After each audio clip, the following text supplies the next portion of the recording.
C'est bon.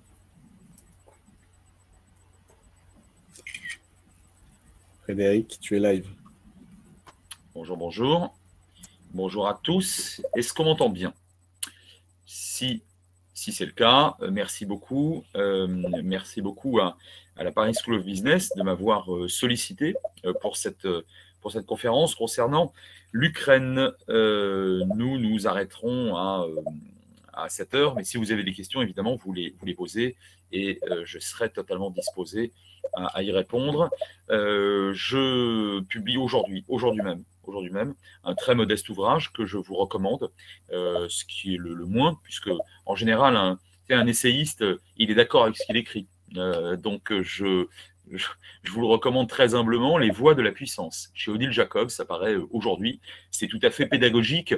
Bien évidemment, je n'anticipais pas la guerre en Ukraine. En revanche, il y a un chapitre entier consacré, bien évidemment, à ce que j'appelle le régime révisionniste au pouvoir à Moscou, et cela depuis au moins l'arrivée précisément au Kremlin de Vladimir Poutine, il y a 22 ans de cela. Je précise immédiatement avant d'entamer mon propos que le terme révisionniste en géopolitique ne signifie pas négationniste, hein. C'est-à-dire que nous avons affaire à un régime politique, comme d'ailleurs celui qui est en place à Pékin, comme celui qui est en place à Ankara en Turquie, donc à des régimes qui souhaitent réviser des traités, réviser un certain nombre d'accords internationaux dont ils considèrent qu'ils se sont faits au détriment de leurs puissances respectives, hein. Donc la Russie, la Chine, la Turquie, parmi d'autres États, mais enfin ce sont les 3 États principaux qui se considèrent insatisfaits, et notamment sur le plan territorial, et qui voudraient revenir sur un certain nombre de traités. Prenons le cas de la Chine, les traités inégaux du 19e et du 20e siècle, par exemple. Bon. Alors, avec la Russie, c'est bien évidemment revenir sur ce que Vladimir Poutine lui-même, hein, a toujours considéré, et je le cite mot pour mot, a toujours considéré que, je le cite donc, la chute de l'Union soviétique a été la pire catastrophe du XXe siècle. Fin de citation. Vous vous rendez compte de ce que ça signifie? C'est-à-dire que, en fait, on n'a pas affaire à quelqu'un qui, ces derniers jours, aurait dérivé soudainement, mais à un ancien officier du KGB, nationaliste, sans doute pas communiste de cœur, même à l'époque de l'URSS, mais en tout cas un nationaliste russe ou pan-russe, qui a toujours considéré comme une partie de l'opinion russe, et en particulier, bien sûr, les nationalistes et les slavophiles, qu'en réalité, il faut, sinon revenir à la puissance et aux frontières de l'URSS, ça, Poutine sait très bien que ce n'est pas possible, il n'est pas idiot, mais en tout cas, faire tout pour effacer le plus possible, hein, cet effondrement à leurs yeux, donc tout à fait désastreux. Alors, jusqu'où peut aller la crise ukrainienne? D'abord, alors je vais intervenir en plusieurs parties. La première partie correspond à une méthodologie. Je pense que lorsqu'on fait de la géopolitique sérieusement, hein, pas comme M. Jourdain faisait de la prose, quand on fait de la géopolitique sérieusement, eh bien, on doit faire assaut d'humilité, parce que les historiens, eux, savent qui a gagné la bataille. Ce n'est pas le cas des géopolitologues. Et on nous demande, à nous autres géopolitologues, de savoir ce qui va se passer. Et votre humble serviteur fait assaut d'humilité aujourd'hui, puisque je ne pensais pas qu'il y aurait une intervention aussi massive de la part de la Russie il y a encore quelques jours ou quelques semaines de cela, hein, je l'avoue humblement. Ma seule consolation, c'est que pratiquement personne ne l'avait envisagé. Pardon. Et pourquoi pratiquement personne ne l'avait envisagé, et pas moi non plus? Parce que nous avions, et j'avais en particulier moi-même, indiqué, et à maintes reprises dans les médias, et en conférence et en cours, que nous avions un échantillon très important, empirique, donc nous avions une expérience du pouvoir poutinien de plus de 22 ans, et que cette expérience était frappée, selon moi, au coin du pragmatisme, et non pas d'un dogmatisme, et encore moins d'un aventurisme au Kremlin. Alors, qu'est-ce que c'est que le pragmatisme en géopolitique? Au fond, c'est assumer une dimension stratégique du pouvoir. Une dimension stratégique, c'est-à-dire la volonté de mettre constamment toutes les chances de son côté pour obtenir davantage, hein, en lançant une opération politique ou militaire, en obtenant davantage qu'en y perdant. Ça peut paraître extrêmement simple et basique, sauf que beaucoup de chefs d'État et de gouvernement échappent ou s'interdisent cette logique toute clausewitzienne. Or, Poutine est un lecteur et un admirateur du stratège prussien du 19e siècle, von Clausewitz, qui avait beaucoup travaillé sur Napoléon Bonaparte et qui avait écrit notamment De la guerre, un ouvrage inachevé paru en 1831-1832. Et Poutine, pendant 22 ans d'exercice du pouvoir, pas toujours aussi solitaire qu'aujourd'hui du reste, eh bien, il avait fait montre d'un vrai pragmatisme. Il était stratège. Ça ne veut pas dire qu'il était sympathique, ça ne veut pas dire que sa politique était sympathique ni humaniste, mais c'est quelqu'un qui était relativement prudent.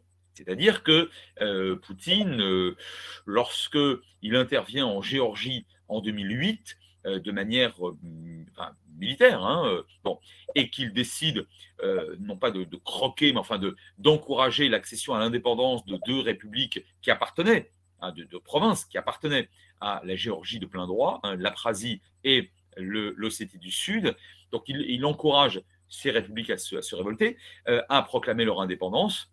Et au jour d'aujourd'hui, c'est encore le cas, eh bien, la Russie est l'un des seuls États au monde à reconnaître l'indépendance de ces deux républiques fantoches, l'Abkhazie et l'Ossétie du Sud, qui appartiennent en droit international à la Géorgie. Bon, à l'époque, il distribue des passeports russes à de nombreux russophones qui habitent ces deux régions. Alors, vous imaginez bien que ces passeports valent protection, quelque part protection consulaire, mais en fait protection en réalité géopolitique, et des troupes russes, encore aujourd'hui, se trouvent, campent en Abkhazie et en Ossétie du Sud. Bon, pourquoi je vous parle de la Géorgie en 2008 ? Parce que en réalité, on avait eu affaire à quelque chose de relativement prudent, de relativement pragmatique. Pourquoi ? Parce que la Géorgie n'était évidemment pas membre de l'OTAN, l'organisation atlantique, la surpuissante organisation de l'Atlantique Nord, et par conséquent, il n'y avait aucune chance pour que Poutine subisse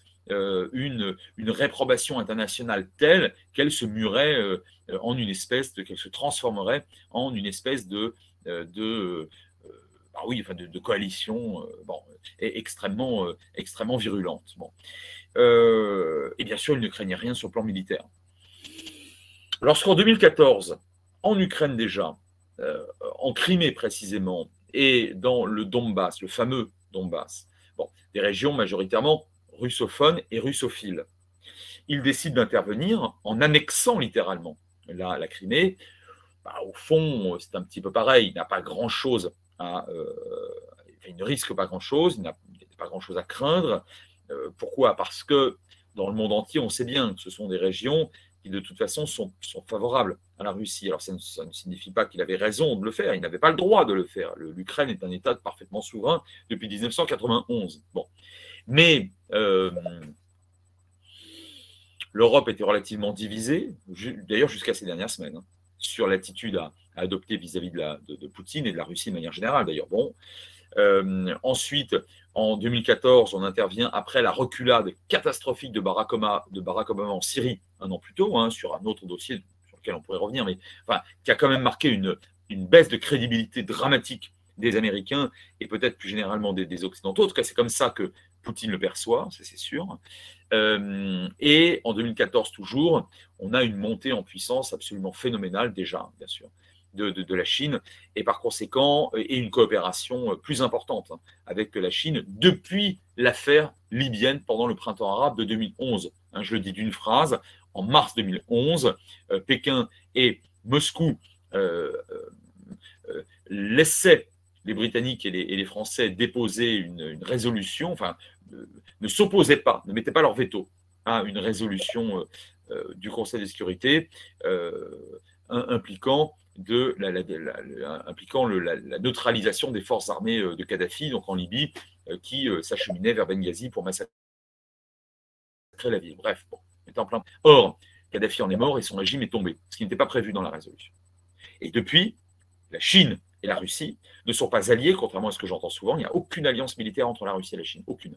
Mais il y a effectivement une coopération de plus en plus importante. Et à chaque fois qu'on se trouve face à des Occidentaux, eh bien, les Chinois et les Russes se sont comme larrons en foire bon, et en tout cas, il n'y a pas de vote, il n'y a pas de veto de l'un contre l'autre, il n'y a pas de vote sanction de l'un face à l'autre au Conseil de sécurité depuis donc l'affaire libyenne de 2011. Bref, en 2014 aussi, Poutine intervient de manière relativement prudente. Il sait ne pas subir trop de dégâts. Alors bien sûr, l'Union européenne et la France notamment, va imposer des sanctions économiques, financières, techniques déjà en 2014 à la Russie, mais enfin, elles sont toujours en place.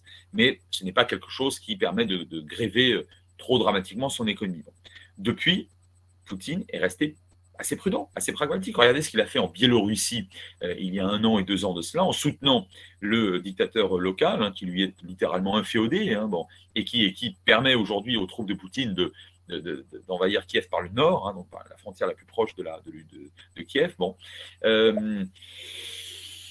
Au fond, soutenir la répression biélorusse de l'extérieur. Bon, alors l'Union européenne établit un train de sanctions contre la Biélorussie, mais enfin, la Russie ne fait que soutenir d'extérieur. Bon, alors c'est actif, mais ça permet de ne pas trop assumer la répression en Biélorussie, à Minsk. Bon.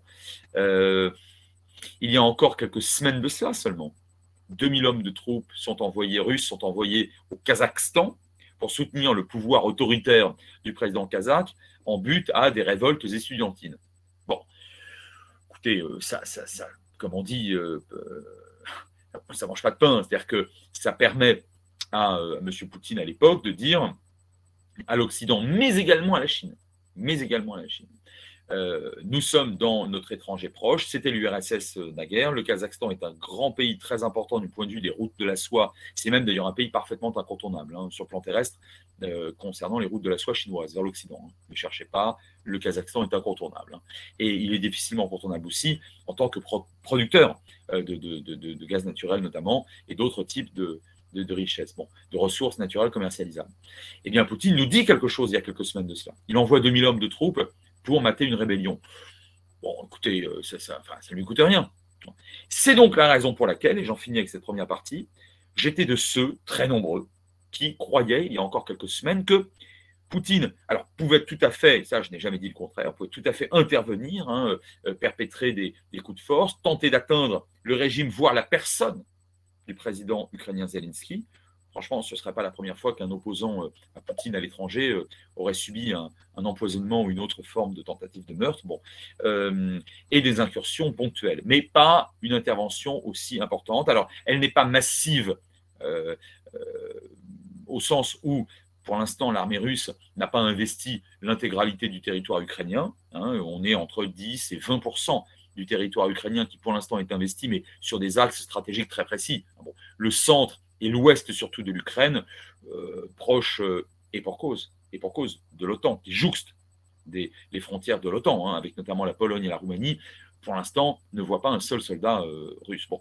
Donc, ce n'est pas une invasion terrestre massive, mais c'est quand même un très grand coup de force, une agression absolument caractérisée. Donc, si vous voulez, là, jusqu'où ira la crise ukrainienne? En tout cas, première partie, et je conclus là-dessus, c'est d'abord la démonstration de la nécessité d'une très grande prudence, d'une très grande humilité, même lorsqu'on croit à juste titre connaître un personnage, ses sources politiques ou géopolitiques, ou ses sources d'inspiration géopolitique, et son pragmatisme plus ou moins légendaire. Deuxième partie que je voudrais développer, c'est de quoi cette crise est-elle le nom du point de vue occidental. Moi, je pense que beaucoup de gens font un procès trop rapide, trop paresseux, un procès en faiblesse à M. Biden. Parce que Joe Biden, il y a quelques semaines, au plus fort de la crise, avant la guerre, il affirme, Urbi et Orbi, je pense que certains d'entre vous s'en souviennent, que de toute façon, si l'Ukraine était agressée, il n'interviendrait pas, il n'enverrait pas d'hommes. Alors, depuis, j'entends des commentaires tout à fait légitimes, une hypothèse intéressante, consistant à dire, des commentaires sur le mode « Ah mais c'est malin, il a fait œuvre de faiblesse, donc en fait il a incité M. Poutine à envahir l'Ukraine. À partir du moment où Poutine tout aussi pragmatique que ces 22 dernières années, savait par la voix même, par la bouche même du président américain qu'il n'y aurait pas de soldats américains en Ukraine, vous pouvez intervenir. Moi, je pense qu'il faut inverser le postulat. Je pense que M. Biden, en disant cela, a adressé un message aux États qui ne sont pas encore membres de l'OTAN, qui hésitaient, qui hésiteraient, un message dont la tonalité ou dont la teneur est la suivante: dépêchez-vous d'adhérer. L'Ukraine n'est pas membre de l'OTAN. Si elle est attaquée, par conséquent, nous n'interviendrons pas. Ce qui, entre parenthèses, politiquement et institutionnellement, est parfaitement logique. L'OTAN, et je vous le rappelle, créée à la fin des années 40 face au pacte de Varsovie communiste, est une alliance de nature défensive. Alors bien sûr, on a déployé l'OTAN ces dernières années pour chasser le pirate en mer Rouge, pour chasser le va-nu-pieds en Afghanistan. Bon, très bien. Enfin, l'essentiel de sa vocation, c'est quand même la protection de ses membres, et la quasi-totalité de ses membres se trouvent en Europe. Bon, je passe évidemment les États-Unis et le Canada, mais les autres sont en Europe. Donc, Turquie comprise. Donc, de ce point de vue-là, l'OTAN n'a pas à intervenir directement en Ukraine, sauf bien évidemment à risquer une guerre directe, frontale avec l'armée russe. Ça, c'est jamais fait pendant la guerre froide. Ça s'est même pas fait d'ailleurs entre Russes et Américains à l'époque du Tsar. C'est pas maintenant que ça va commencer. Là, on serait sur un schéma apocalyptique. Bon. Donc, ça, c'est pas possible. Donc, Biden, en réalité, je ne sais pas si c'est une hypothèse intéressante. Mais je pense que ce n'est pas tellement le fait qu'il encourage M. Poutine, qui n'avait pas besoin de ça, de toute façon pour intervenir, en disant nous, de toute façon, on n'enverra pas de soldats en Ukraine. Moi, je pense que c'est plutôt un signe de force adressé, alors pas à l'Ukraine, c'est perdu, c'est trop tard, mais adressé à des États qui voudraient rejoindre l'OTAN. Et regardez à quel point des États neutres, comme la Suède ou la Finlande, sont aujourd'hui très intéressés par une adhésion à l'OTAN. Regardez à quel point la Moldavie, qui se trouve vraiment, alors pour le coup, en Europe du Sud-Est, en Europe orientale, dont une partie du territoire, est, la Transnistrie, est déjà occupée par plusieurs régiments russes. Bon, regardez à quel point plusieurs autres États, peut-être du Proche et du Moyen-Orient, pourquoi pas du Maghreb, à terme, seraient intéressés à rentrer dans l'OTAN pour bénéficier de cette protection. Parce que, pour le coup, M. Poutine n'a pas attaqué, du moins pas encore, je crois qu'il ne le fera pas, n'a pas attaqué un membre de l'OTAN. La Géorgie n'était pas membre de l'OTAN. Le Kazakhstan n'est pas membre de l'OTAN, évidemment. La Biélorussie, naturellement, non plus. Bon. Si vous voulez, l'Arménie n'était pas membre de l'OTAN lorsqu'elle a été attaquée et vaincue il y a 1 an et demi de cela par l'Azerbaïdjan. Okay. Donc, je pense que M. Biden, dont il faut se souvenir que pendant sa campagne électorale, et a fortiori depuis sa prise de fonction en janvier, il y a 1 an de cela, dont il faut rappeler que, contrairement à son prédécesseur Trump, il a toujours souhaité redonner force et vigueur à l'OTAN, dont il faut rappeler que ce même M. Biden a voulu redonner du lustre à cet instrument extraordinairement puissant, cet instrument politico-militaire, surtout militaire, extraordinairement puissant. Okay, sans doute face à la Russie aujourd'hui, mais beaucoup plus certainement, dans les prochaines années ou les prochaines décennies, face à la Chine. Et bien donc, M. Biden, aujourd'hui, dans le cadre de cette crise, se voit conforté. Il se voit conforté. Moi, je pense qu'encore une fois, ce procès en faiblesse, en illégitimité politique n'est pas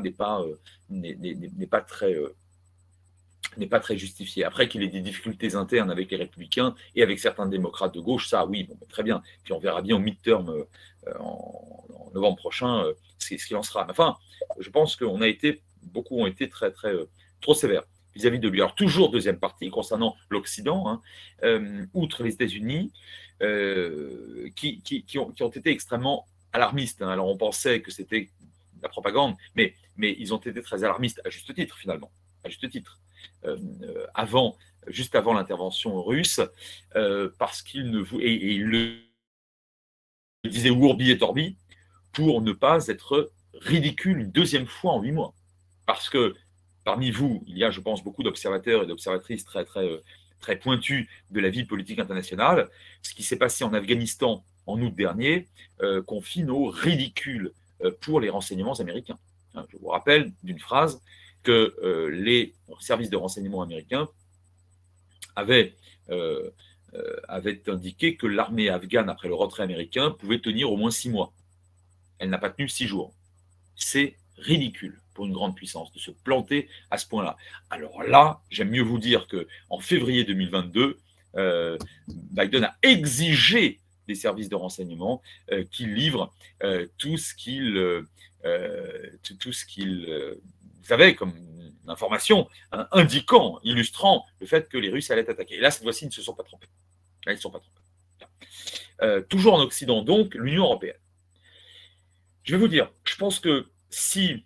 Alors, il est beaucoup trop tôt pour dire quoi que ce soit de ce que sera l'Union européenne dans les prochaines années au regard de ce qui se passe aujourd'hui, mais une chose est sûre, même si tout s'arrêtait maintenant, même si l'offensive russe s'arrêtait maintenant, dans la victoire ou dans la défaite, une chose est sûre, c'est que l'Union européenne ne sera plus la même.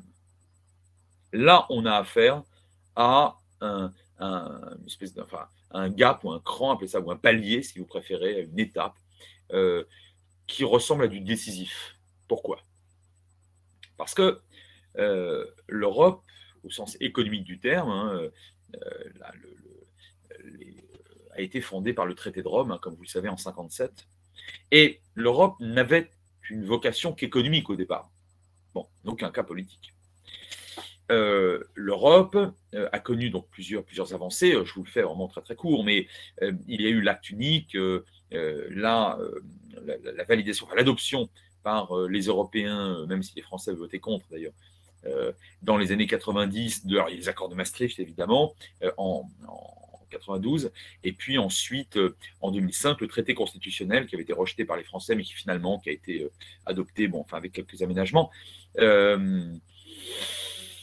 Et l'Europe, elle s'est renforcée sur le plan certes économique, mais aussi financier, normatif, ces dernières années, jusqu'à mordre sur la dimension politique, mais mordre seulement.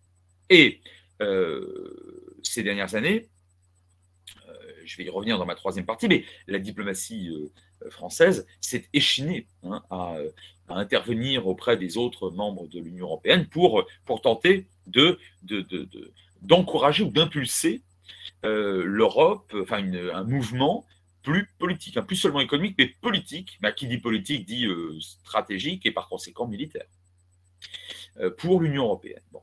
Et cette Union européenne, elle rechignait à le faire, d'abord parce que à l'Est, on n'était pas d'accord sur la manière de gérer la question russe, appelons-la comme ça, ou la question russo-ukrainienne ou russo-biélorusse, si vous voulez. Bon, donc la Pologne et les 3 États baltes, Estonie, Lettonie et Lituanie, étaient toujours vent debout contre la Russie de manière extrêmement sévère, tandis que des pays comme la France, l'Allemagne, l'Italie, le Benelux, sans doute le Royaume-Uni, pour l'essentiel, étaient plus prudents. Et vis-à-vis de Poutine, adoptait une politique plus, oui, c'est ça, plus prudente, plus attentiste. Appelez ça comme vous voulez. Bon, là, c'est fini, là, ça a été balayé. Les préventions occidentales ont été balayées, puisque même si la France, et elle a raison de le faire, garde un canal de négociation avec Poutine, aujourd'hui, un canal diplomatique européen qui est essentiellement dû à la France. Bon.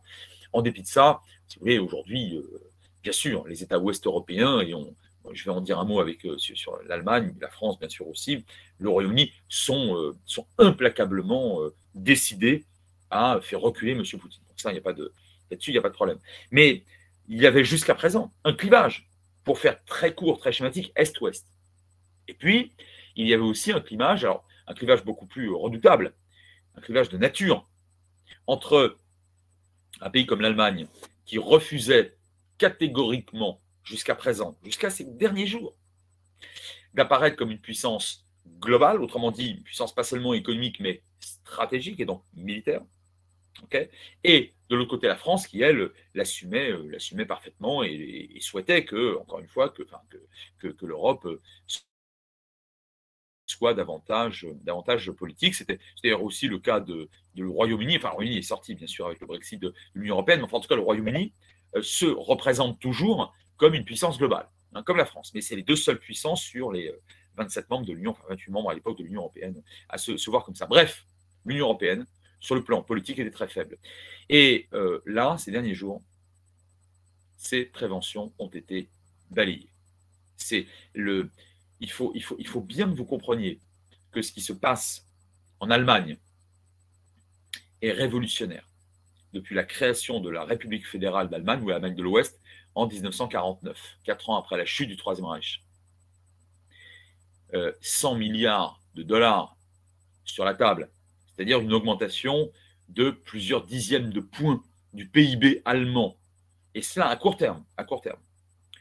Pour la défense du pays, écoutez, jusqu'à présent, les Allemands étaient quand même les derniers de la classe en termes de dépenses de défense, et ce qui faisait râler d'ailleurs les présidents américains successifs, qui en avaient assez que le contribuable américain paye autant pour la défense des Européens. Bon, c'était pas idiot d'ailleurs comme position. Bon, les Allemands étaient les derniers. Et là c'est absolument nouveau.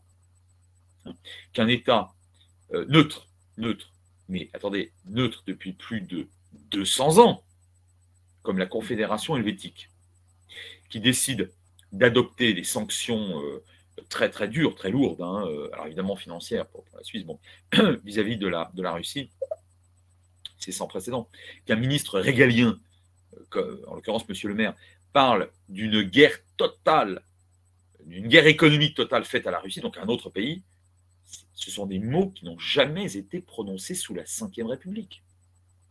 Que le ministre des Affaires étrangères, Jean-Yves Le Drian, à juste titre d'ailleurs, et en réplique aux rodomontades nucléaires et en réplique à la rhétorique nucléaire de M. Poutine, disent, mais attendez, il faut qu'ils se souviennent que l'OTAN dispose, enfin je le dis en substance, de la bombe atomique aussi. Là, on a une montée en puissance, et non seulement on a une montée en puissance qualitative, mais on a une unité absolue de l'Union européenne qui ne s'est pratiquement jamais retrouvée, jusque y compris à la Hongrie. Or, il ne vous aura peut-être pas échappé qu'il y a quelques semaines encore seulement de cela, le président hongrois d'extrême droite, Orbán, se trouvait à discuter de manière tout à fait charmante et légère avec M. Poutine, face auquel il ne cache pas une véritable, et pour lequel il ne cache pas une grande estime, voire de l'admiration. Bon, la Hongrie est rentrée dans le rang. Elle est rentrée dans le rang. La Hongrie, c'est moins de 4% du PIB européen. De toute façon, on n'a pas tellement le choix. Enfin, après tout, elle pourrait décider de sortir de l'Union européenne. Et là, devant les menaces de sanctions sur elle-même, elle a décidé de se ranger avec tous les autres membres de l'Union européenne. Tellement le choc a été important. Bon, si vous voulez, à tous ces égards, l'Union européenne, donc je répète, Biden dans une certaine mesure, mais l'Union européenne a franchi un cap. Je ne sais pas dans quelle mesure c'est définitif. Je crois que cette étape est définitive. Ça ne veut pas dire qu'on va arriver à une véritable Europe puissance et encore moins à une Europe fédérale. Du moins, cette étape-là, elle n'était pas prête d'être franchie, elle l'est aujourd'hui. Elle l'a été en quelques jours, sinon en quelques dizaines d'heures. La troisième partie concerne plus spécifiquement la France. La diplomatie française s'illustre depuis 5 ans avec le tandem Macron-Le Drian par la volonté, je vous l'ai dit, mais je le répète, par la volonté très très farouche d'accroître l'autonomie stratégique de l'Europe. Bon, c'est la fameuse interview qui a fait couler beaucoup d'encre, je pense qu'elle était faite d'Emmanuel Macron dans une publication anglo-saxonne il y a maintenant un peu moins de 2 ans de cela. Bon. Et où il qualifiait, je vous le rappelle, l'OTAN, donc pas l'Union européenne, l'OTAN, considérait que l'OTAN était en mort cérébrale, je le cite, en mort cérébrale, en état de mort cérébrale. Alors c'est des termes extrêmement virulents. Bon, à l'époque, l'inconséquent Trump était au pouvoir à Washington, et le déjà turbulent et impérialiste Erdogan était au pouvoir à Ankara, en Turquie. Bon, depuis déjà 2003 d'ailleurs, concernant le second.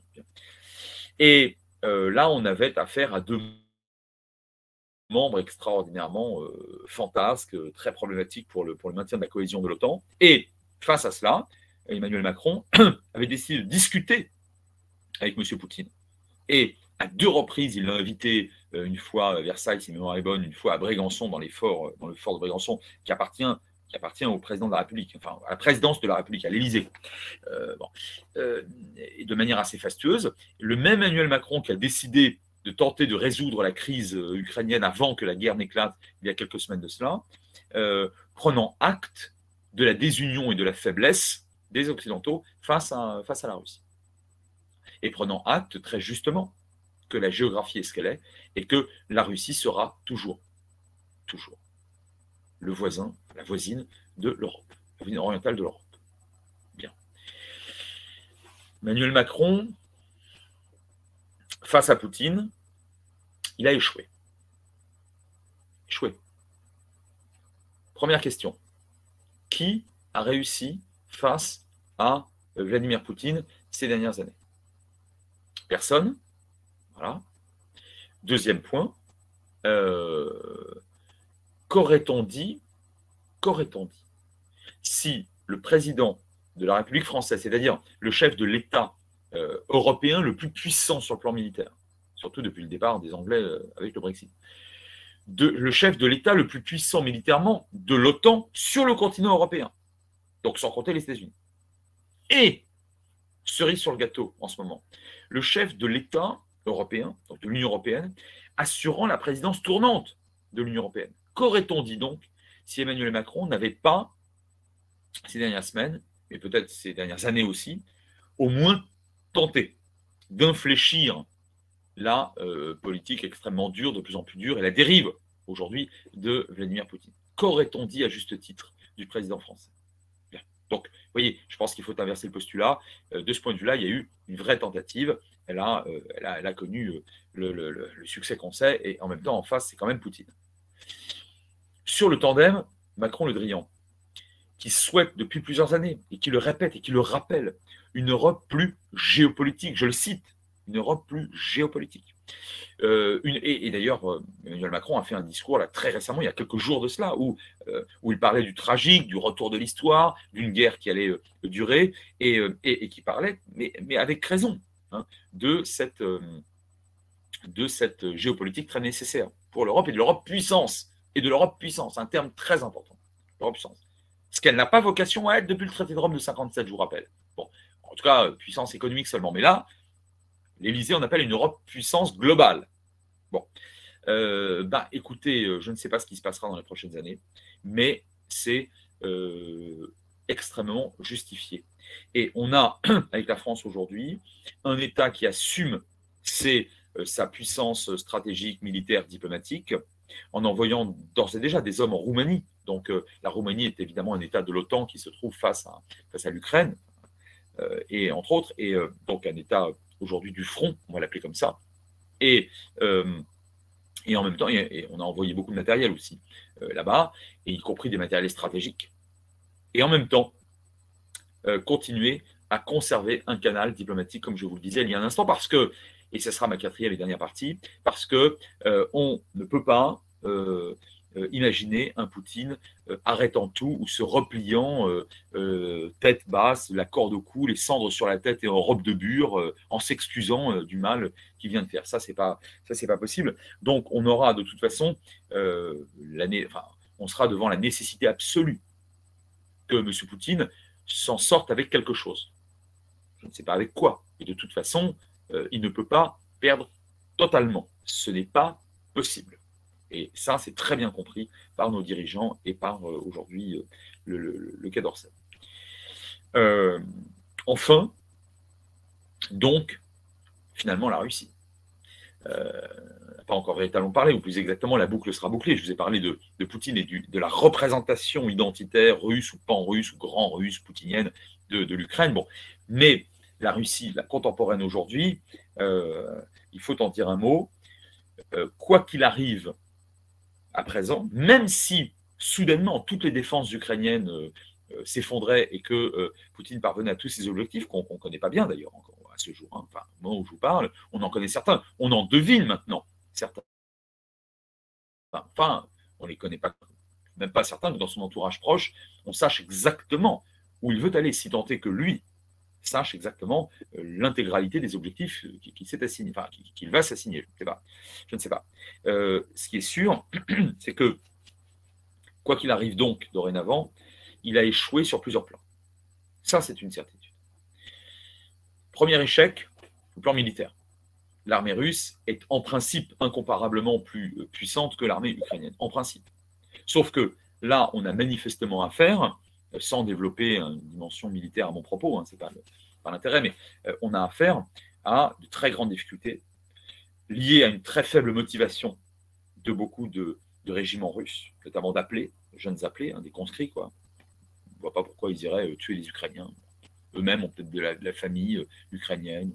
Bon, on parle tous la même langue. Alors, on ne parle pas ukrainien, mais enfin, les Ukrainiens parlent russe. Bon. Donc, bon, il n'est pas au courant de cette attaque. On a des témoignages de ça. Donc, une faible motivation. Poutine, il a mésestimé cela.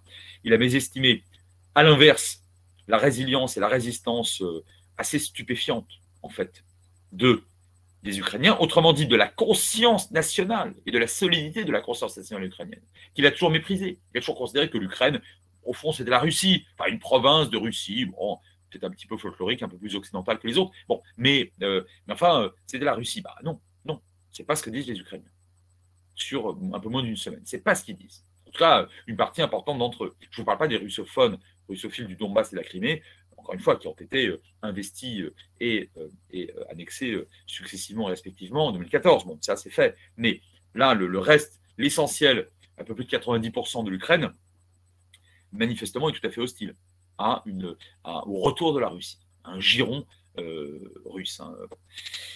Ça, il l'a mésestimé. Il s'est trompé. Vladimir Poutine s'est probablement trompé sur, élargissons notre spectre, sur la volonté et la capacité d'unité des Européens. Ça, c'est une certitude. Ils pensaient subir naturellement des sanctions comme en 2014, mais pas un dispositif aussi massif et aussi quasi immédiat. Hein. Là, il y a eu mésestimation. C'est absolument vraisemblable. Hein. Bon. Sur l'OTAN, de manière générale, non, parce que de toute façon, encore une fois, l'OTAN n'avait pas à intervenir en Ukraine, et je pense que Poutine savait parfaitement que Biden ou un autre président américain ne ferait pas tuer des soldats américains pour l'Ukraine. Mais sur l'Union européenne, je pense qu'il s'est planté. Là, c'est tout à fait manifeste. Hein. Et puis, enfin, le soutien, non pas de petits États inféodés qui comptent pour pas grand-chose. Bon, je vous passe les tout petits États non reconnus, comme je l'ai cité tout à l'heure, comme la Transnistrie. Bon, la Biélorussie, oui, bon, c'est inféodé à Moscou, et c'est de là que partent effectivement beaucoup de chars russes, mais la Biélorussie qui va subir des sanctions presque aussi lourdes que n'en subissent aujourd'hui les Russes, hein, bien sûr. Bon, enfin, c'est à peu près le même, c'est quasiment le même pays, quasiment le même régime. Après, vous avez des régimes trublions tels que celui au pouvoir aujourd'hui par la force au Venezuela, hein, du camarade Maduro. Bon, c'est pas nouveau, notamment par détestation de l'Occident. Ça n'a pas de, enfin, ce ne sont pas des pays très puissants. Bon, on peut en ajouter quelques-uns en Asie centrale, peut-être quelques régimes africains qui vont soutenir symboliquement Poutine. Bon. Et alors la Chine. Il faut finir par ça, parce qu'il n'y a pas aujourd'hui de relations internationales sérieuses, en tout cas à l'échelle mondiale, sans évoquer la Chine d'une manière ou d'une autre. Hein. La Chine s'était déjà abstenue. Hein. Alors, je ne reviendrai pas sur ce qui s'est produit en 2011, donc cette coopération de plus en plus forte face aux Occidentaux entre Pékin et Moscou, bon, qui se poursuit. Mais en 2014 déjà, lorsque Moscou a littéralement croqué la Crimée et le Donbass, la Chine s'était abstenue.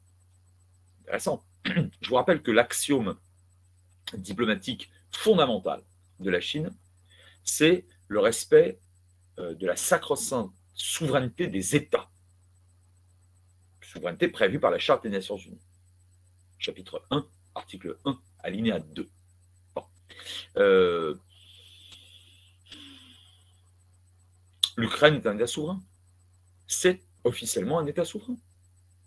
La Chine s'est abstenue au Conseil de sécurité lors de la résolution déposée par les Occidentaux contre la Russie. Bien sûr, la Russie a mis son veto, donc la résolution n'est pas passée par définition, et aucune résolution anti-russe, évidemment, ne pourra passer jamais. Très bien. Mais la Chine s'est abstenue. eût-elle voté autre chose que sur le terrain, la situation n'en aurait pas été changée. Mais enfin, en tout cas, la Chine s'est abstenue.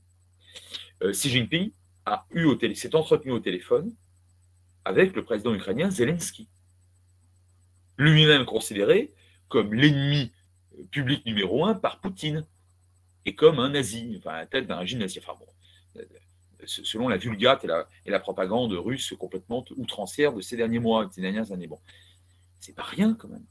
C'est pas rien. Alors, ça ne veut pas dire que la Chine va adopter des sanctions contre la Russie. Je pense qu'elle ne le fera pas au regard de la coopération entre ces deux titans. Bon, notamment coopération économique, et pour cause. Je pense même que la Chine pourrait, face à des sanctions occidentales terribles qui mettraient la Russie à genoux, et c'est ce qui va se passer s'il n'y a pas palliatif, hein, elle va pallier dans une certaine mesure les manques et les faiblesses dues aux sanctions occidentales par l'achat plus important de pétrole et de gaz russe et par la fourniture de produits technologiques que la Russie ne pourra plus venir acheter en Occident. Bon. Mais la Chine dit quelque chose sur le plan diplomatique. Elle dit qu'elle n'est pas en accord avec ce que la Russie est en train de faire en Ukraine. Et puis surtout, et je conclurai par ça si vous le voulez bien, la Chine regarde surveille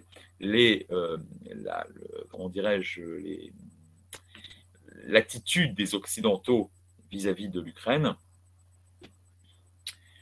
J'allais dire comme le lait sur le feu, c'est pas la bonne expression, mais regarde ça avec une acuité extraordinaire. Pourquoi? Parce que si la capacité dissuasive, si la crédibilité des Occidentaux, et notamment de l'OTAN, donc des Américains, donc des États-Unis, n'est pas assurée sur le dossier ukrainien, eh bien, le pouvoir chinois va vraisemblablement être tenté, pas tout de suite, mais à terme, de tenter l'aventure à Taïwan, bien sûr. Mais vous alliez le répondre, vous l'avez répondu avant même que je le fasse. Et de ce point de vue-là, les Américains sont en train de jouer très gros. Pourquoi?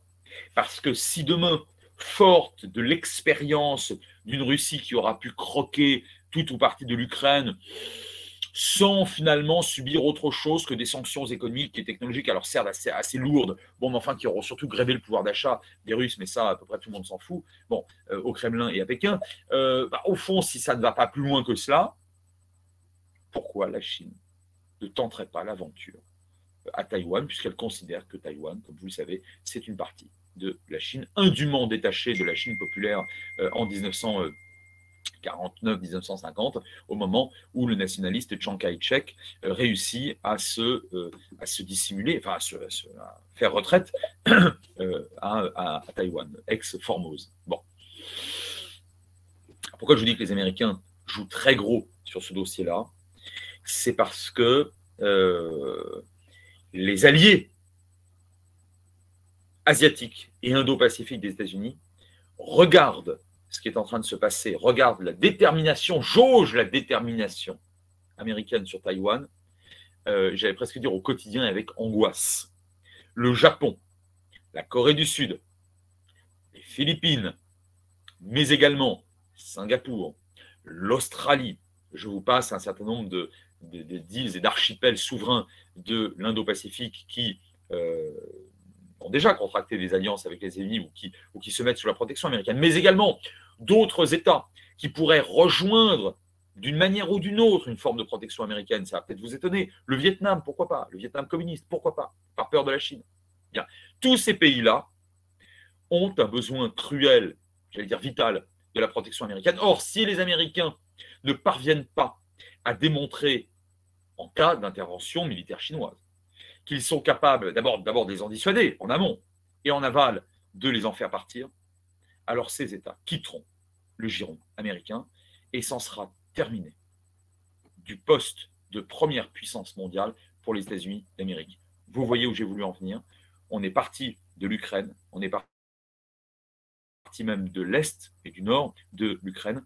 On en arrive à Taïwan et en réalité à la position numéro 1, numéro 2 des États-Unis et de la Chine avec ce fameux piège de Thucydide dont parlait assez récemment, le chercheur américain, mon collègue géopolitologue, on va l'appeler comme ça, Graham Allison, et à Thucydide et à sa guerre du Péloponnèse, entre Sparte et Athènes sous l'Antiquité. Donc je pense que, pour conclure, donc je ne sais pas jusqu'où ira la crise ukrainienne.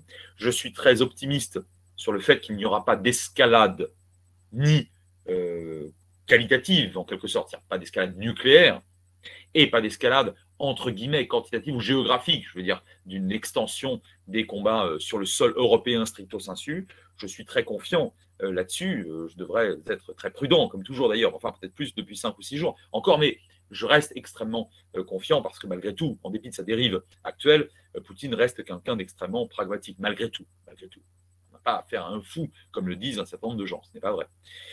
Donc je suis optimiste et confiant là-dessus, hein, sur le confinement en quelque sorte de la crise et de la guerre russo-ukrainienne, appelons-la comme ça, sur le sol ukrainien, ce qui n'est pas une bonne nouvelle pour les Ukrainiens, mais malgré tout, ce qui devrait du moins nous rassurer, enfin en tout cas à court terme, pas moralement, et nous rassurer très concrètement, nous autres Européens. Donc je suis très optimiste là-dessus, sur l'absence de cette escalade-là. En revanche, je serai très prudent quant à cette fameuse crédibilité occidentale et américaine qui est en train précisément de se jouer sur la crise ukrainienne. Et je vous remercie infiniment de votre attention et de votre patience. Je vous en ferai beaucoup plus, bien évidemment, en lisant Les Codes de la puissance, qui paraît aujourd'hui chez Odile Jacob. Frédéric, est-ce que tu m'entends? Très bien. Alors, est-ce qu'on a quelques questions? Je ne sais pas si tu les as vues. Pas du tout, rien, absolument. Je n'ai plus passé aucune question. Ok, alors en bas pour que ce soit plus simple pour toi, tu as un petit onglet en bas à droite dans ton écran où il y a écrit questions. Tu dois voir. Oui. Ah oui, tu peux bien cliquer sûr. dessus et dessus, tu pourras voir toutes les questions. Alors il y en a certaines auxquelles tu as déjà répondu pendant ton intervention. J'ai un peu regardé si tu veux. Ok, non mais c'est bon, je vais répondre point par point. Est-ce qu'on m'entend du coup? Oui, on t'entend toujours.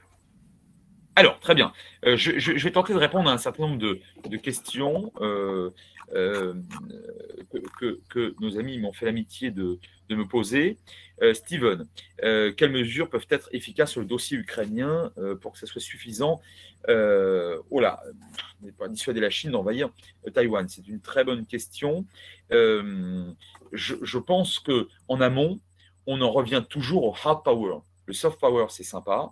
Ça accompagne, ce n'est pas du tout inutile, mais à la fin des fins, la dissuasion, elle est essentiellement militaire. Il faut que la Chine sache que les États-Unis interviendront, quel qu'en soit le coût, à Taïwan si elle-même décidait d'investir militairement l'île. Ça, c'est quelque chose qui me paraît absolument fondamental. Dana, Vladimir Poutine pourrait tenter une attaque nucléaire. Je ne le crois pas. J'ai entendu certains stratèges, certains militaires français ces derniers jours, je pense que vous les avez vus ou entendus aussi, évoquer une menace nucléaire tactique. C'est-à-dire qu'avec de toutes petites bombes, en quelque sorte, nucléaires, dont dispose la Russie, Moscou pourrait être tenté de briser la volonté ukrainienne avec des bombes, alors plus que ça, des bombes nucléaires, même si ce sont des bombinettes, en quelque sorte. Je ne crois pas qu'il franchira ce cap. Maintenant, je ne suis pas Monsieur Poutine, ça ne vous aura pas échappé. Et ces derniers mois, ces dernières semaines, ces derniers jours, il a été suffisamment imprévisible pour qu'on soit extrêmement méfiant à ce niveau-là. Kéridine, est-ce que le rôle de l'OTAN pourrait régresser? L'OTAN, évidemment, joue sa crédibilité, hein, comme je l'ai dit tout à l'heure. Régresser, non. Je pense que l'OTAN va se renforcer. Parce que la cohésion de l'OTAN aujourd'hui, et on l'a bien vu, y compris d'ailleurs avec une Turquie qui est tout à fait furieuse parce que c'est un très bon fournisseur et un bon client de l'Ukraine, et donc la Turquie se paye le luxe d'interdire les détroits du Bosphore et Dardanelles à la flotte russe, entre parenthèses, n'a pas le droit de faire. Et bon, tout ça, c'est de la déclamation, parce que si les Russes voulaient vraiment passer, je peux vous garantir qu'ils passeraient. Bon. Donc, on a là affaire à une OTAN qui, non, va se renforcer. Hein. C'est l'une des erreurs majeures de Vladimir Poutine aujourd'hui. Hein. C'est renforcer la cohésion de ce qu'il méprise, c'est-à-dire l'Europe, et la montée en puissance de l'Europe et la cohésion de l'OTAN, avec peut-être d'ailleurs, je l'ai dit tout à l'heure, 2 autres États, voire 3 autres États, qui vont rejoindre dans les toutes prochaines années l'Alliance Atlantique, hein, dont des États importants comme la Suède et la Finlande. Emmanuel, sachant qu'il a toujours défendu ses idées impérialistes, il a menacé de nombreuses reprises l'Ukraine, c'est flippant pour lui d'avoir des missiles de l'OTAN au port de Moscou. Alors, une question intéressante.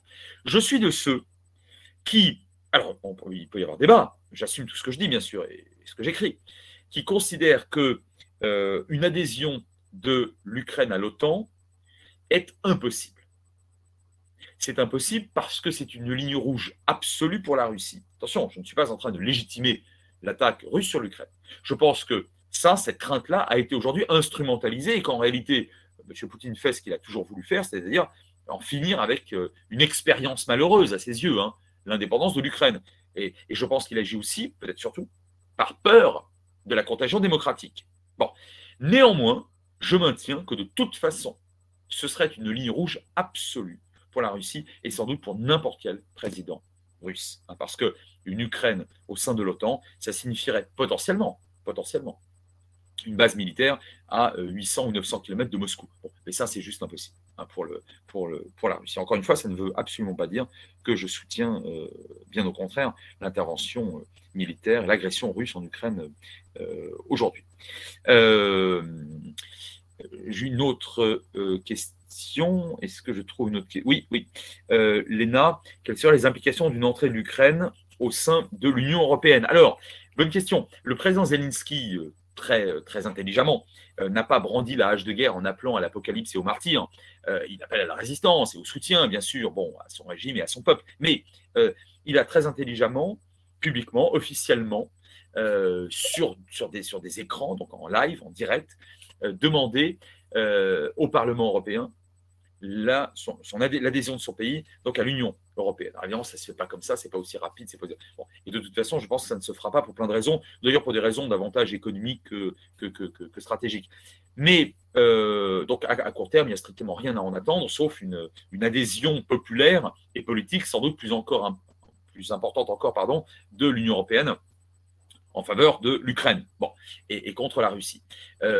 Mais il est bien évident que cette agression russe va plonger plus encore la population ukrainienne vers la volonté de se rapprocher de l'Ouest. Et là encore, je pense qu'il s'agit probablement d'une erreur de perception assez stupéfiante de Poutine, parce que si lui ne connaît pas l'Ukraine, alors qui la connaît, avec tous les renseignements dont il dispose, sachant qu'il a été, attendez, ça a été un agent du KGB quand même, hein, du renseignement soviétique à l'époque de l'URSS. Donc je pense que là, il y a eu effectivement à nouveau une méprise. Moriquet, la Russie pourra-t-elle faire face à toutes ces sanctions massives si elles se maintiennent ne serait-ce que quelques mois, ce qui paraît vraisemblable, sauf si d'ici là, M. Poutine retire l'intégralité de ses troupes en s'excusant, il y a assez peu de chance, ou qu'il est destitué. Au profit d'un régime qui immédiatement renoncerait à intervenir en Ukraine et ferait amende honorable. Alors, il y a ces deux hypothèses qui, à court terme, sont quand même extrêmement aléatoires. Je pense que les sanctions vont être terribles. Mais pas sur Poutine. C'est toujours pareil. Hein. Le problème des sanctions, vous savez, c'est qu'elles touchent des gens qui ne sont pas forcément favorables à telle politique de tel État. Hein. Et là, elles vont être terribles pour la population russe. Je ne m'en réjouis pas. Est-ce qu'on pouvait faire autrement? Sans doute pas. Je ne sais même pas d'ailleurs si elles seront efficaces, parce que ce n'est pas parce que des sanctions sont adoptées par des États étrangers qu'elles créent un gap ou une césure, ou une détestation entre la population et un régime dont la politique a entraîné ces sanctions. Prenez le cas de l'Iran. L'Iran est sous sanctions internationales très dures depuis maintenant de très longues années, depuis presque 2 décennies. Écoutez, la République islamique d'Iran est toujours en place. Hein, et à la limite, elle s'est renforcée. Donc, vous voyez, les sanctions, c'est toujours très compliqué. Mais en même temps, si on ne les brandit pas, on n'a plus aucun moyen de dissuasion en Europe, puisque l'Union européenne, je vous le rappelle, n'est pas une puissance globale, et donc pas une puissance militaire. Alors, s'il ne nous reste même plus le bâton, en quelque sorte, des sanctions économiques et financières et technologiques, alors il nous reste absolument. On a une question d'un dois... collègue, avant de terminer peut-être. Ah, un collègue de PSB, pouvez-vous nous dire ce qu'évoque encore chez les Ukrainiens actuels la guerre insurrectionnelle de la fin des années 40 contre l'URSS? Un mythe, un exemple. Ah oui, oui. Ah, bah alors, attention, je ne sais pas de quel collègue il s'agit, mais nous avons affaire à un bon géopolitologue, en tout cas un bon connaisseur de cette région. Une partie des Ukrainiens, notamment à l'ouest, dans la région de Lvov, de Lviv en ukrainien, donc à l'ouest, ont toujours détesté à la fois l'URSS en tant que pays communiste et détesté la mainmise de la Russie. Cette population, elle se trouvait dans l'Empire d'Autriche-Hongrie jusqu'en 1918, puis en Pologne jusqu'en 1939, bon, et elle a été littéralement annexée et martyrisée par le régime communiste. Et c'est d'ailleurs vrai pour l'ensemble de l'Ukraine, qui a subi une famine épouvantable au tout début des années 30. Bon, mais une famine qui a fait des millions, pas des milliers, des millions de morts sous Staline. Donc, vous avez de toute façon une défiance très forte, déjà, dès les années, enfin, dès le début au moins du XXe siècle, d'une partie seulement des Ukrainiens, et notamment ceux du centre et de l'ouest. Bon. Après, dans les années 40 et jusqu'en 1950-51, il y a eu en URSS, sous la main de fer implacable de Staline, une véritable résistance. C'est-à-dire que plusieurs centaines, peut-être plusieurs milliers de fonctionnaires, de policiers, de militaires soviétiques en Ukraine, je vous parle bien de l'Ukraine, ont été tués. Des bâtiments ont été détruits, des matériels ont été détruits par des résistants qui se cachaient ensuite dans les villes et dans les forêts en Ukraine. Finalement, ça a fini par être maté. Bon. Donc, vous voyez, ce qui se produit aujourd'hui n'est pas, comme toujours d'ailleurs en géopolitique, n'est pas quelque chose de totalement nouveau, c'est le moins qu'on puisse dire. Alors, je prends une dernière question de Sarah, qui est le bénéficiaire de la guerre ukrainienne. Waouh! Alors ça, c'est une question très intéressante. Je vais essayer de la résumer. Sans être cynique, car je n'ai jamais considéré, j'ai toujours combattu le cynisme en géopolitique. Je pense que la géopolitique doit être enseignée, étudiée, observée de manière humaniste. Bon, c'est mon truc, je ne suis absolument pas favorable à l'ultra-réal politique qui fait semblant d'être géopo, mais qui en fait correspond juste à du cynisme. Alors, je vais quand même répondre c'est une question courageuse. Le bénéficiaire de la guerre. Bon, d'abord, il est trop tôt pour le dire. Pourquoi? Parce que si tout s'arrête maintenant, qu'il y a des négociations et que les Russes rentrent chez eux, le président Zelensky sera auréolé d'une espèce d'une statue, d'un statut et d'une statue peut-être de commandeur, d'une très très churchillienne, ou gaulo-churchillienne. Là, il est bien évident que pour sa propre aura, c'est très important. Mais alors, attention, je suis prudent dans ce que je vous dis, parce que pour l'instant, il n'est même pas sûr qu'il survive à cette guerre. Il est vraisemblablement plus ou moins assiégé. Pour l'instant, il a été très courageux politiquement et militairement. Donc, je ne suis pas en train de dire « Ah, mais ça va profiter, M. Zelensky ». J'espère surtout qu'il restera en vie et que son régime restera debout, ce qui n'est pas du tout aujourd'hui acquis.